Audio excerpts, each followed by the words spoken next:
Enguany se celebra la 23a edició de la mitja marató Montornès-Montmeló Vilanova la Roca. La principal novetat és el canvi de data. Deixa de fer-se al mes de març i aquest cop se celebrarà a l'abril, concretament el 3 d'abril. Un canvi de dates que esperen que vagi acompanyat d'un increment de participació. L'organització ha fixat el límit d'inscrits en 4.500 atletes, concretament 1.500 a la distància dels 6 quilòmetres i 3.000 a la prova reina, els de 21. Montmeló, Montornès, Vilanova i la Roca ja estan a punt per acollir una de les cites més importants dels seus municipis.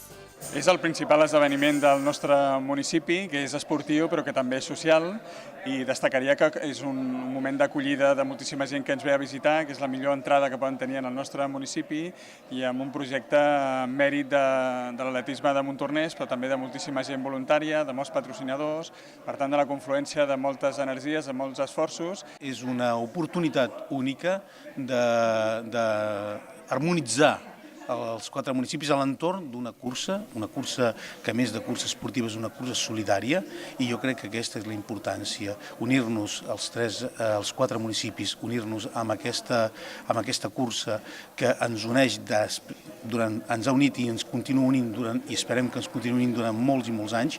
Enguany es manté el component solidari. La novetat és que Henkel destinarà €mig per cada inscrit a la Fundació Josep Carreras en la seva lluita contra la leucèmia. I ens hem posat en contacte i estem treballant paral·lelament amb la Fundació Josep Carreras, que estem fent una bona feina i és una mica valorar, donar-hi valor a la feina que fa la gent de la Fundació. Aquest any la mitja de Montornès servirà per tancar el calendari de la Challenge catalana de mitges maratons que organitza la Diputació de Barcelona.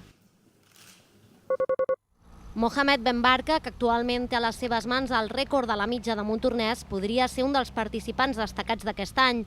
La seva presència s'ha d'acabar de tancar. El rècord el va establir l'any 2010 amb un temps d'1 hora, 4 minuts i 14 segons. I també és el vigent campió després de guanyar la cursa del 2015. Qui en canvi competirà segur serà Andris Lakouaja i Abdesamad Hemi, els dos de Montornès, i que lluitaran per l'or. Bueno, la verdad estoy esperando hacer un podio con los grandes atletas que ya han hecho las carreras ya hace estos años pasados y intentamos estar con ellos en el podio. En el femení destacarà la participació de Wafa Hamani i també el de la montornesenca Angélica Esparza, que voldrà estar al grup capdavanter de la prova. He participado 2 veces, las 2 veces en podium, y bueno, ahora la temporada va mejor, me siento más fuerte y lucharemos por uno de los primeros lugares. Moltes mirades estaran posades el 3 d'abril amb la mitja, però el dia abans, el 2, es manté una vegada més la mini solidària. La seva recaptació es destinarà a la Creu Roja de Granollers.